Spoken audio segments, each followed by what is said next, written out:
Assalamualaikum warahmatullahi wabarakatuh. Salam sejahtera untuk kita semua. Jumpa kembali bersama saya dalam video pembelajaran PPKN kelas 11 SMK, SMA, maupun yang sederajat.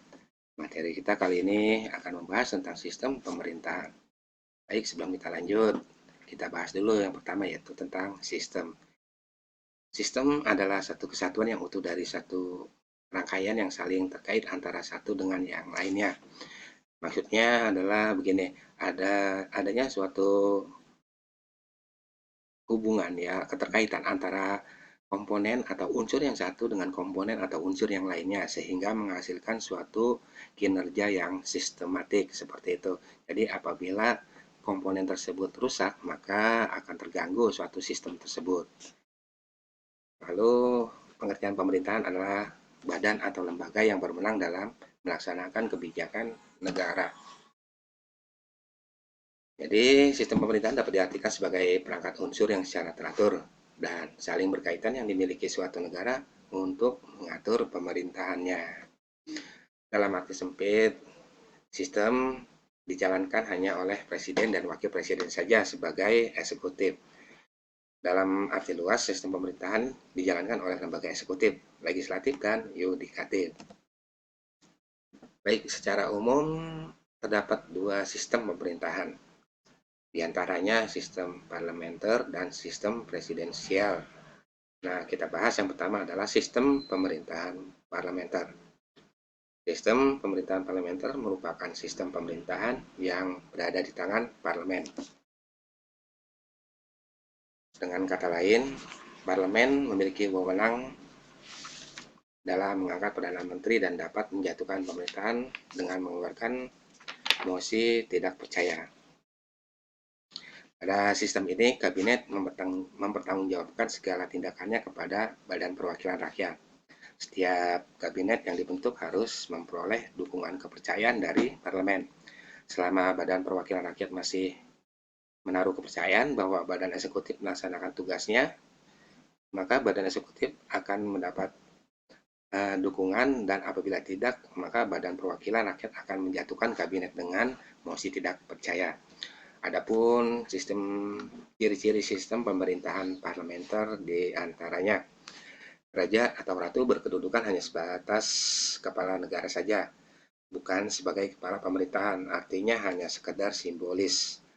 Lalu yang kedua, menteri bertanggung jawab pada parlemen, karena menteri diangkat oleh parlemen. Kabinet mengembalikan mandatnya kepada kepala negara jika parlemen mengeluarkan mosi tidak percaya.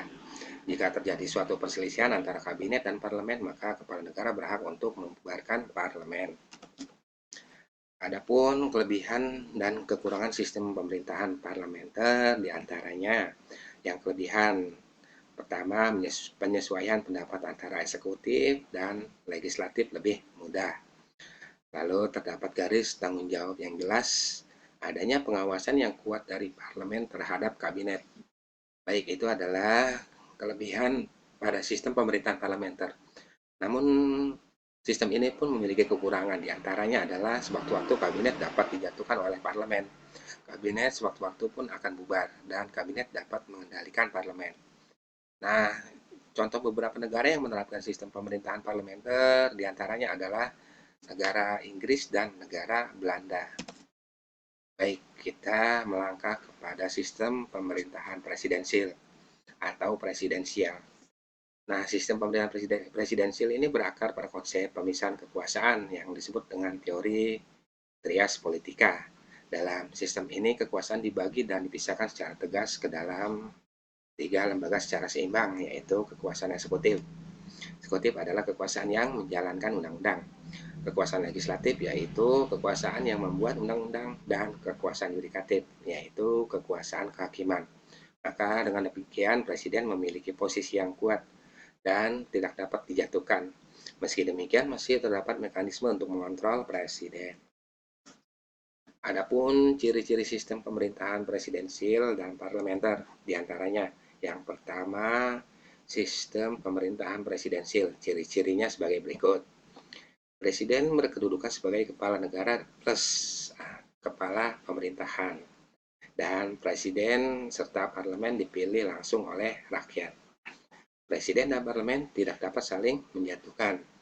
Presiden tidak dapat diberhentikan oleh parlemen karena posisi presiden itu dipilih langsung oleh rakyatnya.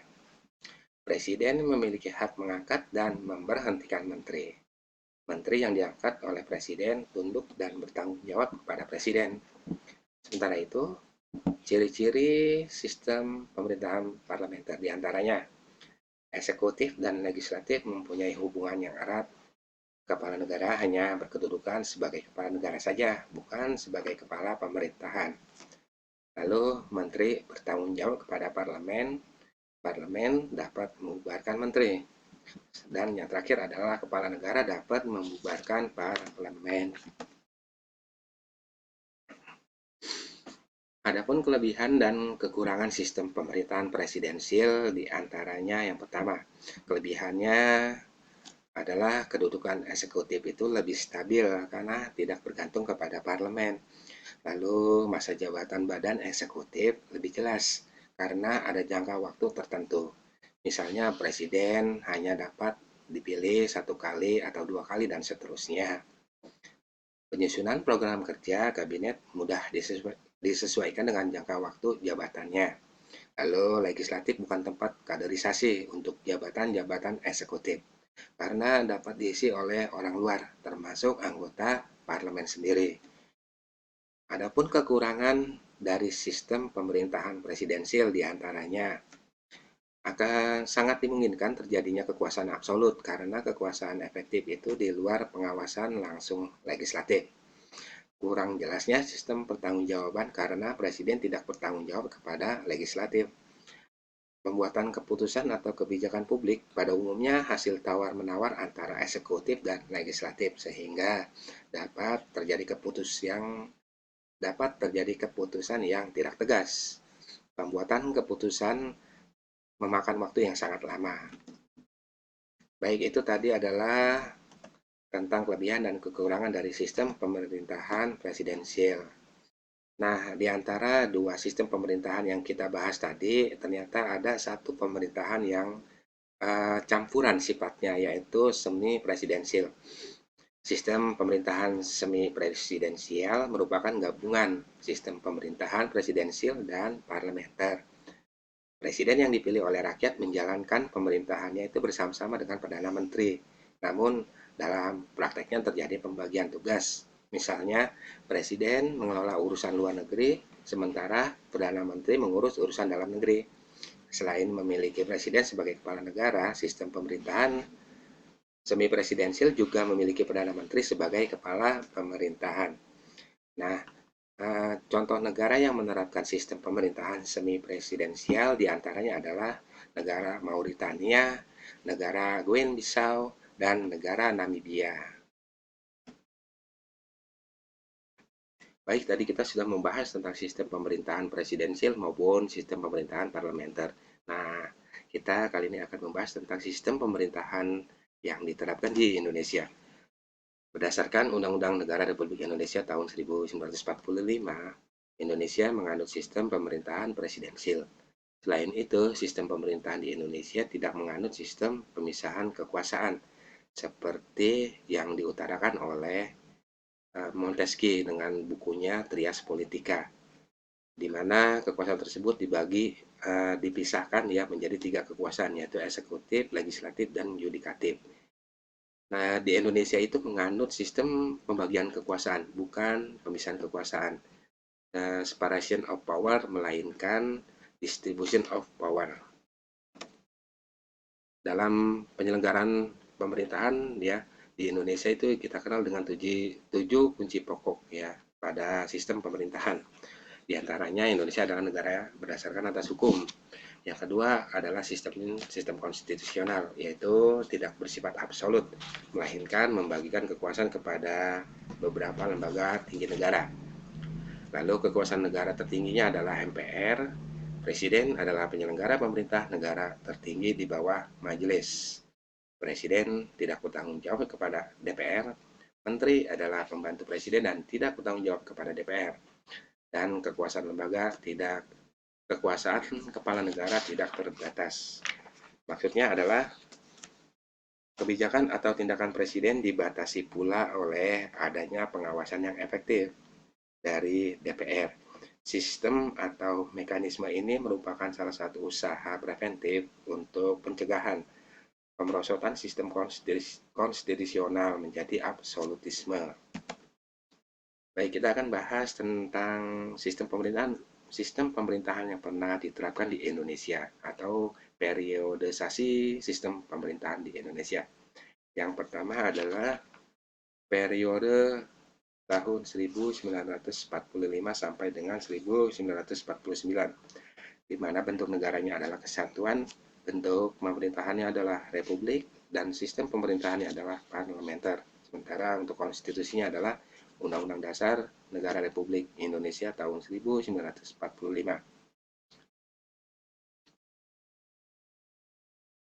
Undang-Undang Dasar Negara Republik Indonesia tahun 1945 menetapkan sistem pemerintahan presidensial dengan kekuasaan yang besar di tangan presiden, meskipun kekuasaan tertinggi berada di tangan MPR. Selain itu, ada pula Dewan Perwakilan Rakyat dan Dewan Pertimbangan Agung yang berwenang memberi nasihat kepada Presiden dan Mahkamah Agung. Selama MPR dan DPR belum dibentuk, wewenang kedua lembaga tersebut akan dijalankan oleh Presiden dengan nasihat dari Komite Nasional Indonesia Pusat atau KNIP. Pada periode ini merupakan awal dari suatu sistem pemerintahan parlementer yang pada praktiknya dipertahankan sampai tahun 1959.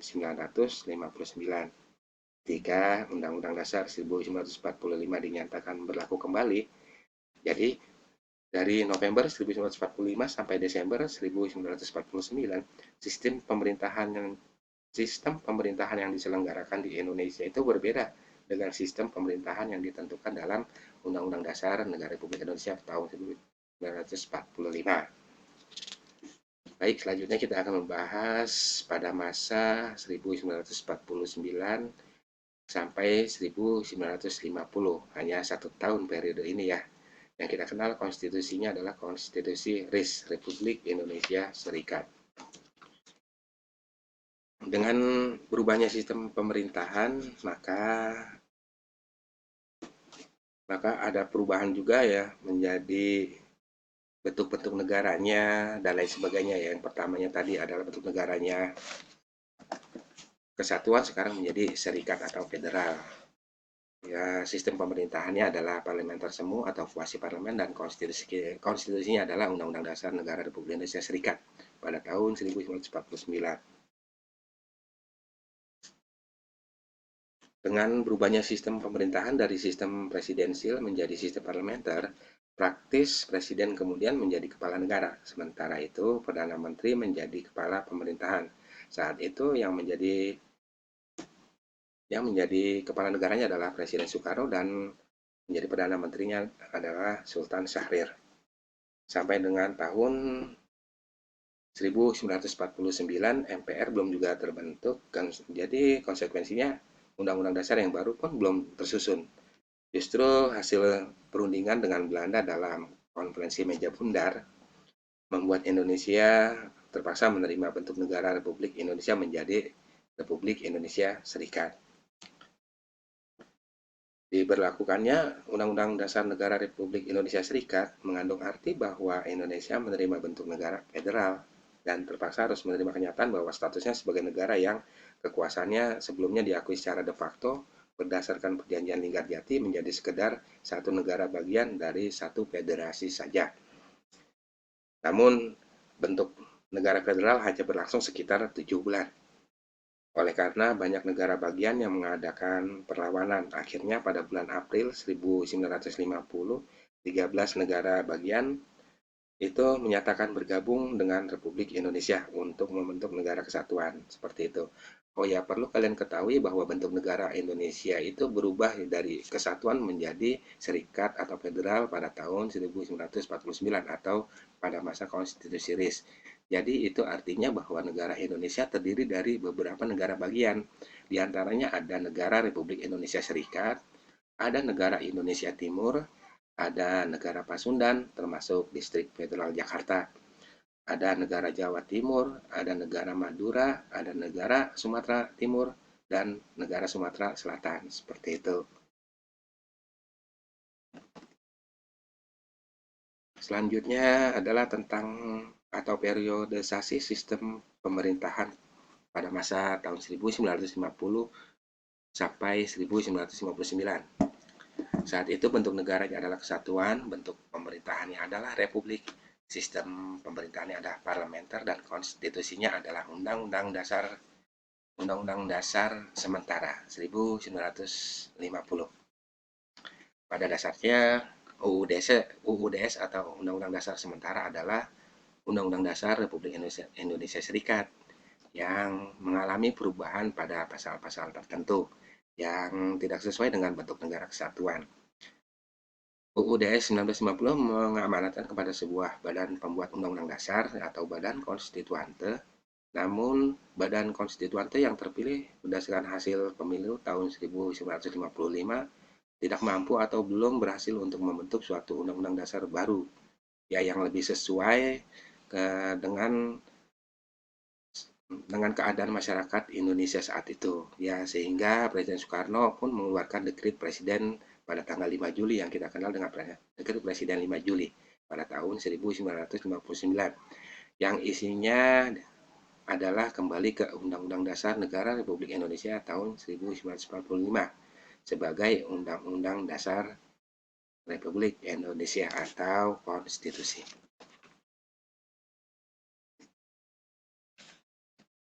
Nah, dengan dikeluarkannya dekret presiden, maka berubahlah sistem pemerintahan di Indonesia, di mana bentuk negara kita menjadi kesatuan, bentuk pemerintahannya republik, sistem pemerintahannya presidensial, dan konstitusinya adalah Undang-Undang Dasar Negara Republik Indonesia tahun 1945.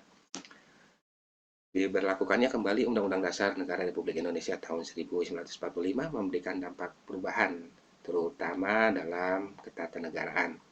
Pada masa ini segera dibentuk MPR dan DPR meski hanya sementara karena belum diadakannya pemilu. Namun dalam prakteknya penegakan Undang-Undang Dasar Negara Republik Indonesia tahun 1945 mengalami berbagai banyak penyimpangan seperti kekuasaan presiden yang cenderung absolut. Masa ini disebut sebagai demokrasi terpimpin, di mana lembaga-lembaga tinggi dan tertinggi negara berada di bawah kendalinya. Ciri yang paling mencolok pada masa pemerintahan ini adalah dengan mengangkat Soekarno menjadi presiden seumur hidup. Baik, selanjutnya sistem pemerintahan periode 1966 sampai dengan 1998, di mana pada masa ini disebut juga dengan masa Orde Baru, seperti itu. Baik, kita lihat dulu bentuk negaranya adalah kesatuan, bentuk pemerintahannya adalah republik, sistem pemerintahannya adalah presidensial, dan konstitusinya adalah Undang-Undang Dasar Negara Republik Indonesia tahun 1945. Berakhirnya masa demokrasi terpimpin yang dipimpin oleh Presiden Soekarno pada saat itu ke masa Orde Baru yang dipimpin oleh Presiden Soeharto memberikan perubahan-perubahan yang cukup mencolok, terutama untuk melaksanakan Undang-Undang Dasar 1945 dan Pancasila secara murni dan konsisten. Penyempurnaan Undang-Undang Dasar 1945 dan praktik kenegaraan terus dilakukan. Pada masa ini, sistem pemerintahan di Indonesia menitikberatkan pada aspek kestabilan politik dalam rangka menunjang pembangunan nasional melalui sejumlah upaya seperti menerapkan dui fungsi ABRI atau Angkatan Bersenjata Republik Indonesia, lalu kekuasaan di tangan eksekutif, dan yang ketiga adalah sistem pengangkatan kabinet melalui lembaga-lembaga perwakilan rakyat. Dari sistem pemerintahan pada masa Orde Baru adalah besarnya kekuasaan pada kekuasaan presiden, atau kekuasaan tersebut itu tersentralisasi atau terpusat kepada presiden. Hampir semua kekuasaan presiden yang diatur dalam Undang-Undang Dasar 1945 tidak melibatkan pertimbangan ataupun persetujuan dari DPR. Lalu setelah berakhirnya masa Orde Baru, ini beralih kepada masa Orde Reformasi, di mana sistem pemerintahannya itu masih sama tetapi dengan penyempurnaan atau adanya perubahan-perubahan pada konstitusi kita. Baik, kita lanjut, kita bahas sistem pemerintahan periode 1998 sampai dengan sekarang. Bentuk negaranya masih dengan kesatuan dengan prinsip otonomi daerah. Bentuk pemerintahannya adalah Republik Konstitusional, sistem pemerintahan presidensil, konstitusinya adalah Undang-Undang Dasar Negara Republik Indonesia tahun 1945. Pernyataan pengunduran diri Presiden Soeharto pada tanggal 21 Mei 1998 menandakan berakhirnya masa Orde Baru dan beralih ke masa yang disebut dengan masa reformasi. Ciri yang paling mendasar pada masa ini adalah dengan diadakannya perubahan atau amandemen pada Undang-Undang Dasar Negara Republik Indonesia tahun 1945 sebanyak 4 kali, yaitu pada tahun 1999, tahun 2000, tahun 2001, dan tahun 2002. Salah satu perubahan adalah pada pasal 7 tentang masa jabatan presiden. Pada amandemen kedua menghasilkan peraturan tentang anggota MPR diangkat melalui pemilihan umum. Selain itu dibentuk sebuah badan yang khusus dalam menyelenggarakan pemilu, yaitu Komisi Pemilihan Umum. Untuk amandemen ketiga, peran DPR semakin besar dengan ditambahkannya satu ayat pada pasal 20. Dalam pasal 20 ayat 5 tentang rancangan undang-undang menyatakan bahwa rancangan undang-undang yang telah disetujui bersama baik Presiden dan DPR, apabila tidak disahkan oleh Presiden, maka otomatis akan menjadi undang-undang dalam waktu 30 hari sejak disetujui. Lalu amandemen keempat memberikan perubahan dari sebelumnya. Dalam hal ini adalah kekuasaan yudikatif atau kehakiman, yaitu dibentuknya Mahkamah Konstitusi yang bertugas untuk menguji undang-undang terhadap Undang-Undang Dasar NRI 1945 atau kita sebut dengan uji materi atau judicial review. Secara garis besar, pokok sistem pemerintahan pada masa reformasi adalah sebagai berikut. Bentuk negara kesatuan dengan prinsip otonomi yang luas, bentuk pemerintahan republik dengan sistem pemerintahan presidensial atau presidensil, presiden sebagai kepala negara sekaligus kepala pemerintahan, kabinet atau menteri diangkat oleh presiden, parlemen terdiri dari dua bagian atau bikameral, yaitu DPR untuk tingkat nasional dan DPRD untuk tingkat daerah. Kekuasaan yudikatif dijalankan oleh Mahkamah Agung dan peradilan yang ada di bawahnya, seperti pengadilan negeri, pengadilan tinggi, pengadilan agama, pengadilan militer, pengadilan tata usaha negara, dan lain sebagainya. Ciri lain dalam sistem pemerintahan era reformasi, yaitu presiden sewaktu-waktu dapat diberhentikan oleh MPR atas usul dari DPR. Presiden memerlukan pertimbangan atau persetujuan dari DPR dalam mengangkat pejabat negara. Presiden perlu pertimbangan atau persetujuan dalam mengeluarkan kebijakan tertentu. Parlemen diberi kekuasaan yang lebih besar dalam hal membuat undang-undang dan budgeting atau anggaran.